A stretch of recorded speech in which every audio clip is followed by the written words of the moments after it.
இயக்குனர் பாரதிராஜாவின் மகன்தான் மனோஜ் பாரதிராஜா. செயலிழந்த சிறுநீரகங்கள், மறு சர்ஜரிக்கு ஒத்துழைக்காத உடல், துடிக்காத இதயம். மனோஜுக்கு என்னதான் ஆனது? வாருங்கள் நண்பர்களே, இந்த காணொளியில் காண்போம். இயக்குனர் இமயம் பாரதிராஜாவின் மகன் மனோஜ் பாரதிராஜா உடல்நிலைக்கு என்னதான் ஆனது என்பது குறித்து தகவல்கள் வெளியாகி உள்ளன. மனோஜின் திடீர் மறைவு தமிழ் திரையுலக மிகப்பெரிய சோகத்தை ஆழ்த்தி உள்ளது. இயக்குனர் இமயம் பாரதிராஜாவின் மகன் மனோஜ். இவருக்கு வயசு 48 ஆகிறது. இவர் ஆரம்பத்தில் உதவி இயக்குனராக பணியாற்றியுள்ளார். பின்னர் தனது தந்தையின் இயக்கத்தில் வெளிவந்த தாஜ்மஹால் படத்தில் நடித்திருக்கிறார். அண்மையில் கூட மாநாடு படத்தில் போலீஸ் அதிகாரியாக நடித்திருந்தார். இவர் இன்று மாலை 6 மணிக்கு திடீரென காலமானார் என்ற தகவல் கிடைத்தது. இவருக்கு என்ன நடந்தது என்பது குறித்து விசாரித்தோம்.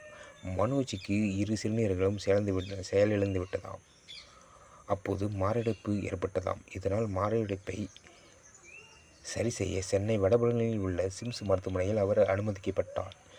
அங்கு இதய அறுவை சிகிச்சை செய்யப்பட்டது. இந்நிலையில் கடந்த 6 தினங்களுக்கு முன்புதான் அவர் மருத்துவமனையிலிருந்து டிஸ்சார்ஜ் ஆனதாக சொல்லப்படுகின்றது. இந்த நிலையில் அவருடைய சிறுநீரகங்கள் செயலிழந்ததாலும் அறுவை சிகிச்சைக்கு உடல் ஒத்துழைக்காததாலும் அவர் உயிர் இன்று மாலை பிரித்துவிட்டது.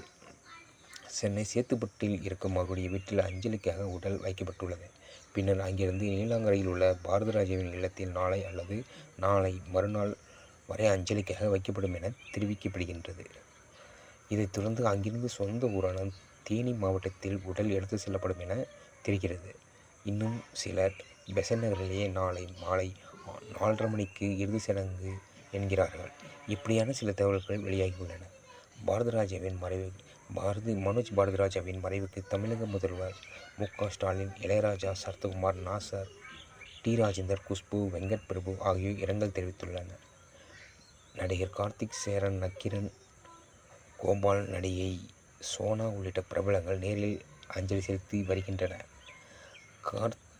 மனோஜ் பாரதிராஜா மறைவு தமிழ் திரையுலகில் பேர் இழப்பு.